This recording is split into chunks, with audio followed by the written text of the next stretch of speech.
अस्सलाम वालेकुम स्टूडेंट्स। आज जो हमारा प्रैक्टिकल है वो डिजिटल फ्री फायर ऑपरेटर्स, इसकी हेल्प से हमने वैल्यू ऑफ जी को कैलकुलेट करना है। और वैल्यू ऑफ जी को कैलकुलेट करने के लिए हमने इस ऑपरेटर्स का इस्तेमाल करना है। तो इस ऑपरेटर्स को इस्तेमाल करने से पहले हमें इस ऑपरेटर्स के हवाले से इंफॉर्मेशन होनी चाहिए कि इसके कंपोनेंट्स कौन कौन से हैं। सबसे पहले इसके अंदर ये पावर का बटन है, यानी इसको हमने पावर सप्लाई कर दी हुई है। जब इस ऑपरेटर्स को आपने स्टार्ट करना है तो सबसे पहले आपने इसके रीसेट के बटन को क्लिक करना है।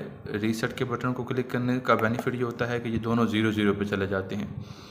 उसके बाद आप मैग्नेट को जब ऑन करते हैं, मैग्नेट का बटन है तो यहाँ पर मैग्नेट की जो है इस तरीके से सिंबल आ जाती है, यानी ये शो करता है कि इस वक्त इसके साथ जो कॉइल अटैच है वो कॉइल मैग्नेटाइज हो गया है। उसके साथ फिर आगे स्टार्ट का बटन है कि जब आप इस बटन को क्लिक करते हैं तो हमारा जो ऑपरेटर्स है वो अपनी वर्किंग स्टार्ट कर देता है। इसके बाकी कंपोनेंट्स के अंदर ये इसका स्टैंड है। स्टैंड के अंदर 1 से लेकर 100 सेंटीमीटर तक इसके ऊपर लाइनें लगी हुई हैं, यानी 100 सेंटीमीटर तक ये इसकी लेंथ है।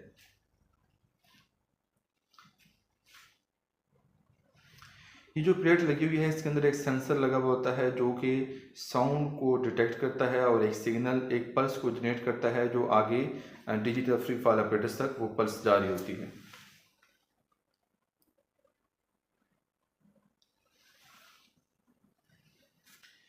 इसके अंदर ये जो प्लेट है इसके अंदर एक सोलिनॉइड लगा हुआ है। और सोलिनॉइड का काम क्या होता है कि जब उसके अंदर से इलेक्ट्रिक करंट पास होता है तो वो एक मैग्नेटिक फील्ड पैदा करता है। और उस मैग्नेटिक फील्ड को यूज़ करते हुए हम इसके साथ एक बुलेट को अटैच करेंगे। एक छोटी सी मेटालिक बॉब होती है, उसको अटैच करते हैं और उसको जब हम ऑपरेटर्स को स्टार्ट करते हैं तो वो जब यहाँ से डिस्कनेक्ट होती है, मैग्नेटिक फील्ड जो है वो जैसे ही आपके पास ऑफ होती है तो बुलेट जो इसके साथ अटैच होती है वो नीचे की तरफ गिरती है और वो जब जाके प्लेट के अंदर स्ट्राइक करती है तो जब इस प्लेट के अंदर जाके स्ट्राइक करती है तो उसके नतीजे में क्या होता है, एक साउंड पैदा होती है। तो जो डिजिटल फ्री फायर ऑपरेटर्स है वो साउंड को डिटेक्ट करता है और एक सिग्नल को रिसीव करता है, जिसके नतीजे में ये जो इसका डिस्टेंस है वर्टिकल, कि इस बुलेट ने कितना डिस्टेंस वर्टिकल कवर किया है, वो वर्टिकल डिस्टेंस जो होता है वो उस तरीके से हम क्या करते हैं, कैलकुलेट करते हैं। और उसकी हेल्प से हम वैल्यू ऑफ जी को कैलकुलेट कर रहे होते हैं।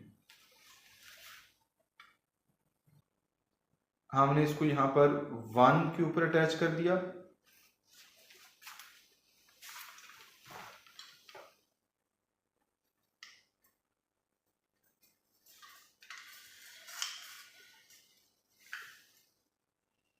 जी, अब हम इसकी वर्किंग स्टार्ट करते हैं। सबसे पहले हमने मैग्नेट के बटन को क्लिक किया।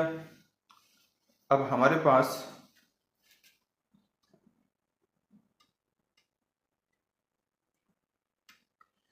ये जो सोलिनॉइड है ये मैग्नेटाइज हो गया। अब हमने ये जो मेटालिक बॉब है, इस मेटालिक बॉब को इसके साथ यहाँ पे अटैच किया, ये साथ अटैच होगी। क्योंकि सोलिनॉइड इस वक्त as a magnetic field act कर रहा है तो इसलिए वो मेटालिक बॉब साथ अटैच हो जाती है।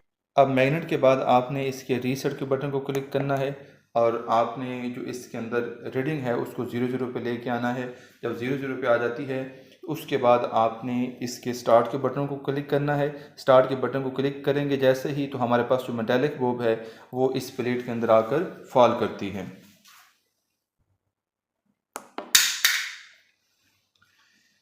अब ये डिजिटल फ्री फायर ऑपरेटर्स जो है ये 70 सेकंड्स के अंदर टाइम को कैलकुलेट करता है, जो कि यहाँ पर 37 सेकंड्स आया है। अब इसकी हेल्प से हम वैल्यू ऑफ जी को कैलकुलेट करते हैं, लेकिन उससे पहले हमें जो डिस्टेंस है इस प्लेट के दरमियान में और जो आपका सोलिनॉइड लगा हुआ है इसके दरमियान में डिस्टेंस जो है वो मालूम होना चाहिए। वो 1 से लेकर 65 सेंटीमीटर तक है। तो हमारे पास जो डिस्टेंस है वो एस, जो डिस्टेंस है प्लेट और सोलिनॉइड के दरमियान में वो एस,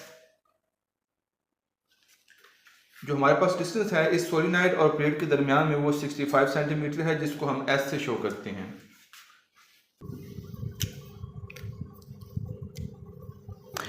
T1 हमारे पास वो टाइम है जो आपने फर्स्ट टाइम रीडिंग ली है, जो कि 37 सेकंड आई है। ऐसे ही आप दोबारा इस कैलकुलेशन को, इस सारे प्रोसीजर को दोबारा आप जो है तो इसी तरीके से इस प्रोसीजर को आप दोबारा परफॉर्म करेंगे तब भी 37 सेकंड ही आएगी।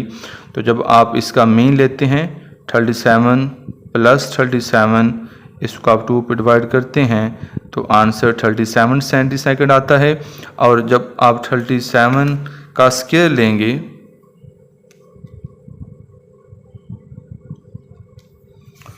तो हमारे पास आंसर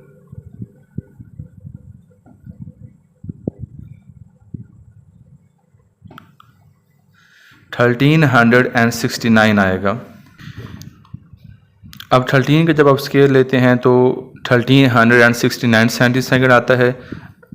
क्योंकि इसका भी स्क्वायर है तो टी का स्क्वायर है तो इसके ऊपर भी स्क्वायर आ जाएगा। तो जब आप इसको सेंटी को सेकंड में कन्वर्ट करते हैं, सेंटीसेकंड को जस्ट सेकंड में कन्वर्ट करते हैं, तो क्योंकि स्क्वायर है तो ये सेंटी का स्क्वायर भी 2 टाइम है, तो आप इसको 100 मल्टीप्लाई बाय 100 करते हैं तो हमारा जो आंसर आता है वो 0.1369 ये आंसर आता है।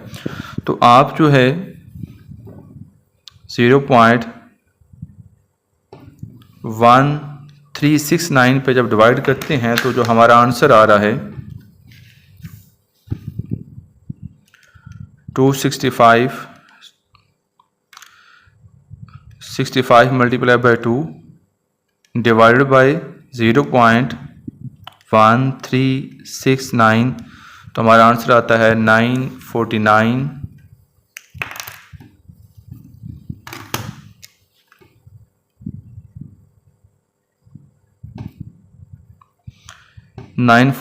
सेंटीमीटर पर सेकंड। इसको अगर मीटर में चेंज किया जाए तो फिर इसको अगेन हमें क्या करना पड़ेगा, 949 को आप 100 पे डिवाइड कर देते हैं तो हमारा आंसर 9.49 मीटर पर सेकंड है।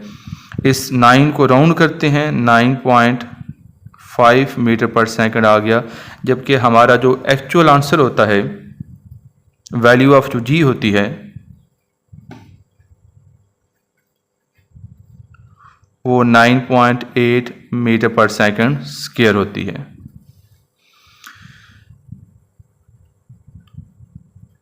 अब हम एरर को कैलकुलेट करते हैं कि हमारा एरर टोटल कितना है, 9.8 माइनस 9.5 करते हैं तो हमारे पास 0.3 यहाँ पे मीटर पर सेकंड स्क्वायर ये एरर हमारे पास आ गया है।